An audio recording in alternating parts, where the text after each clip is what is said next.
Hello guys, pag-usapan lang natin ang breaking news na exclusive nga naman guys na pinagkakaguluhan lahat ng mga netizens. Dahil pareho nga naman kasi guys na Janice, Geraldine, inusisa tungkol kay Anthony. Wow, grabe guys, no? Talagang iba't iba na ang pinag-uusapan ngayon sa social media. Kita nyo naman guys, no? Ang daming issue talaga na kumakalat nga naman at iba't iba ang kaguluhan na nangyayari ngayon sa social media.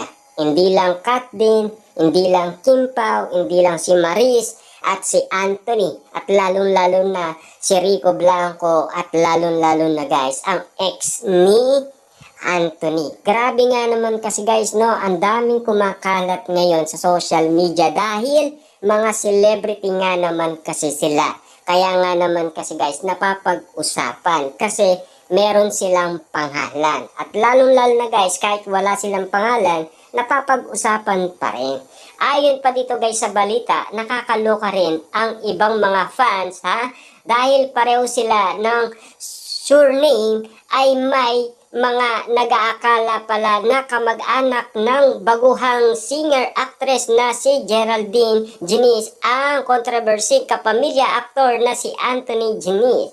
At ang nakakaloka, may mga nagtatanong pala kay Geraldine na tungkol sa isyung dinadamay sa issue ni Anthony sa girlfriend niyang si Janela. Siyempre, ang sinasabi pa dito guys, at collab team na si Maris Racal. Actually, natanong na rin si Geraldine sa launch ng single niyang If I Will Never Love Again kung related ba sila ni Anthony at ang sagot niya ay hindi siya sure. Pero dahil sabi nga ay taga United Kingdom din ang tatay ni Anthony, may possibility na magkamag-anak sila. Ha? Kaya nga naman pala guys, tinatanong si Geraldine dahil kapilido nga naman niya guys si Anthony.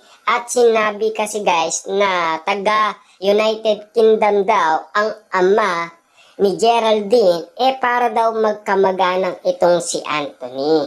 Anyway, dahil may mga nagtatanong nga kay Geraldine kung ano ang masasabi niya tungkol sa controversy, iyon ay may sagot naman siya.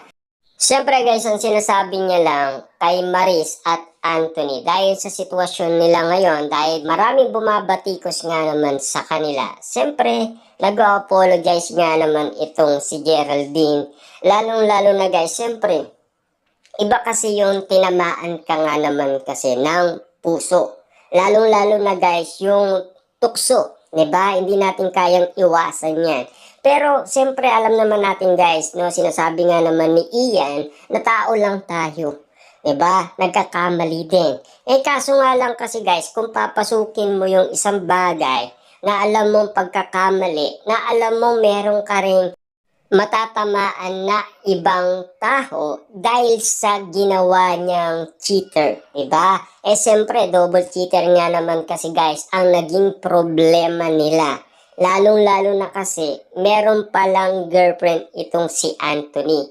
Kitang-kita naman natin guys na sinasabi kasi ng balita na talagang iba na ang ganitong sitwasyon, lalong-lalo na kay Geraldine dahil hindi niya nga naman kasi alam din, diba? Lalong-lalo na hindi rin naman alam ni Anthony na magkamag-anak sila.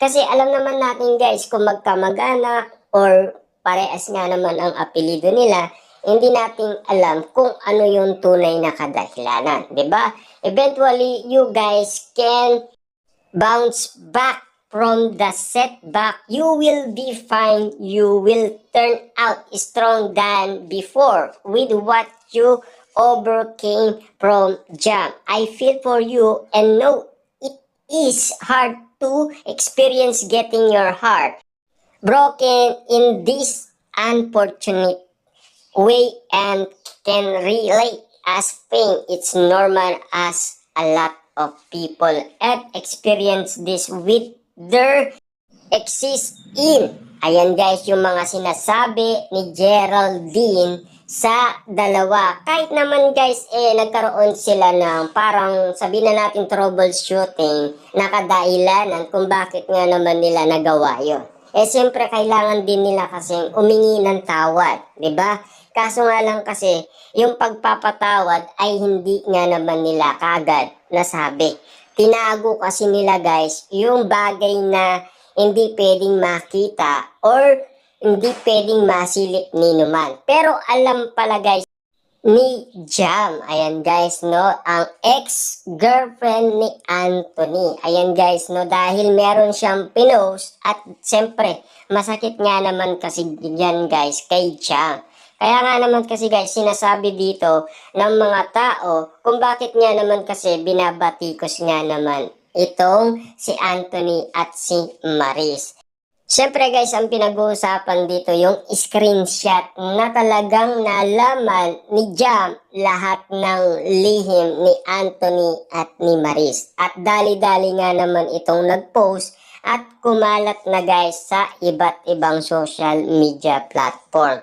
At dali-dali nga naman guys, nalaman na ng mga tao ang issue kina Maris at Anthony ang kanilang pagiging cheater. Siyempre guys, double cheater nga naman kasi ang nangyari kaya nga naman guys, nagagalit lahat ng mga tao at binabatikos sila. At walang kasalanan guys ang mga tao sa mga ginagawa ni Maris at Anthony.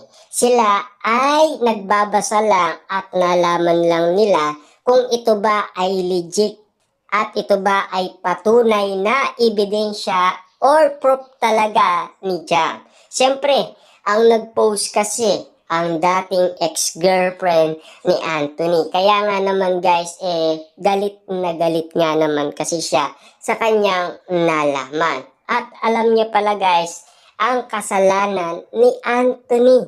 Diba? Kitang-kita naman natin guys kung bakit nga naman ito kumalat.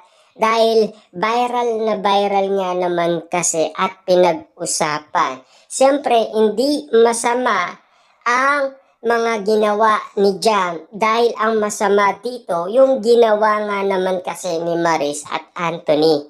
Dahil kitang-kita naman kasi guys ng karamihan kung bakit nga naman sila binabatikos. Kasi kasalanan kasi nila kung bakit hindi nga naman sila nag-ingat. Kita nyo naman guys si Rico Blanco hanggang ngayon tahimik pa rin sa issue at hindi nagsasalita. Alam naman natin guys, gusto niya palang mag-propose na kay Maris Racal pero umayaw daw ito.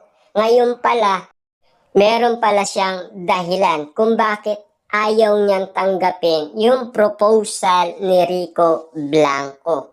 Dahil cheater pala ang ginawa niya kay Rico Blanco. Nalaman na lang natin yun guys dahil sa lahat ng kumakalat na issue sa social media. Siyempre, hindi masama kay Jam yun dahil nasaktan siya ng todo-todo. Kasi double cheater ang nangyari. Hindi lang isang beses kundi 2 beses.